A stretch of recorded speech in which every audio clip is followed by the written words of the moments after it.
मुख्यमंत्री समृद्ध पंचायत राज अभियानाचा शुभारंभ रत्नागिरी जिल्ह्याचे पालकमंत्री नामदार उदय सामंत यांच्या हस्ते मिरजोळे ग्रामपंचायत येथे करण्यात आले।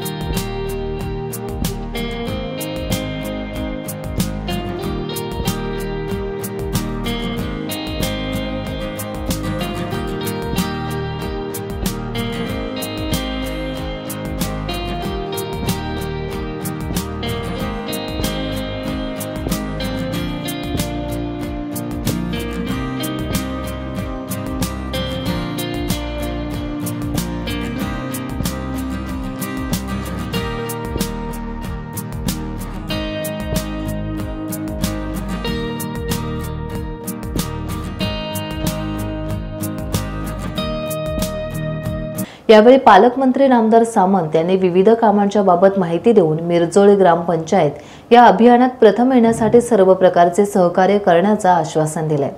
मिरजोळे ग्रामपंचायत हद्दीतील एखाद्या उद्योगाचा त्रास गावाला होत असेल तर त्याचाही बंदोबस्त केला जाईल अशी ग्वाही देखील नामदार सामंत यांनी मिरजोळे ग्रामपंचायत येथे आयोजित अभियानाच्या शुभारंभ प्रसंगी दिली। आपला परिसर आधी आपण स्वच्छ ठेवूया, आपलं घर आधी आपलं घर स्वच्छ ठेवूया आणि हे घर स्वच्छ ठेवत असताना आपलं घर स्वच्छ राहिलं पाहिजे पण दुसऱ्याचं घाण झालं पाहिजे अशी मगाशी जी मी गोष्ट सांगितली तसं जर आपण केलं तर आपल्या गावामध्ये स्वच्छता देखील येणार नाही। आज राज्याच्या मुख्यमंत्र्यांनी तुम्हाला 7 स्तंभ सांगितले की आपल्याला कुठच्या पद्धतीने काम करायचं। तुमच्याकडे 54 बचत गटाची ताकद आहे।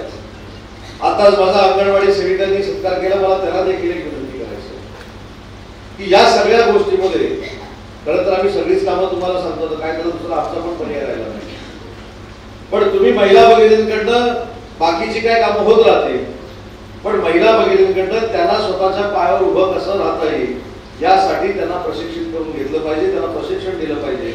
आणि याच्यातनं मिरजोळा गाव ज्यावेळी 1 वर्षानंतर महाराष्ट्राच्या नकाशावर येईल तर आज जिथं पोपटराव पवार बोलताय तिथं रत्नदीप पाटील बोलला पाहिजे एवढी ताकद या सगळ्या आणि यासाठी आपण सगळ्यांनी मिळून पुढाकार घ्या।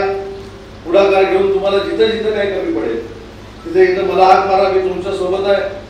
पण आज आपला गाव ज्या गावामध्ये समृद्धी योजनेचा शुभारंभ होतोय ते गाव या योजनेमध्ये बक्षीस मिळवणार असलंच पाहिजे यासाठी काम करण्याचा संकल्प आणि शपथ आज आपण या कार्यक्रमाच्या निमित्तानं घेऊ। तर हा आपण चांगला संकल्प आज या कार्यक्रमाच्या निमित्तानं करू आणि मिरजोळा ग्रामपंचायत हे नवी रत्नागिरी असणार। तुमच्या बाजूला 6 महिन्यानंतर विमान उडणार आहे, तुमच्या बाजूला 6 महिन्यानंतर आंतरराष्ट्रीय दर्जाचे पर्यटक येणार आहेत, तुमच्या बाजूला देशाच्या अनेक राज्यातून पर्यटक येणार आहेत। त्याच्यामुळे माझी ग्रामपंचायत जी नवी रत्नागिरी म्हणून विकसित होते ही रत्नागिरी शहरापेक्षा देखील चांगल्या पद्धतीची असली पाहिजे एवढीच तयारी आजपासून आपण करूया। आपल्या पुढच्या 1 वर्षाच्या कार्यक्रमाला मी मनपूर्वक शुभेच्छा देतो, सरपंचांना देखील शुभेच्छा देतो, जिल्हा परिषदेला देखील शुभेच्छा देतो। आणि मला असं वाटतं, मी स्वप्न बघतो आज उघड्या डोळ्यांनी की 1 वर्षानंतर असा कार्यक्रम जो मुख्यमंत्री करतील ते पहिल्या क्रमांकावर कोण असेल, मिरजोळे ग्रामपंचायत असेल। त्याच्यासाठी घनकचऱ्याचा प्रकल्प झाला पाहिजे ही पण जरा नोंद घ्यावी, घरी जावं। जर कोण आपल्याला घरातच सांगत असेल की करूया नको त्यांना पण माझ्या सगळ्या ताईंनी दम द्यावा ही विनंती करतो।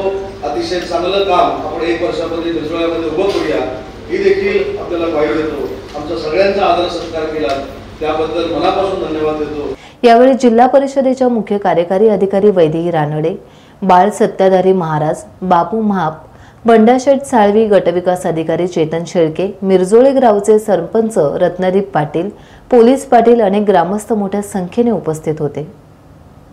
टाइम्स डिजिटलला लाईक करा, शेअर करा, सबस्क्राइब करा आणि बेल आयकॉन दाबायला विसरू नका।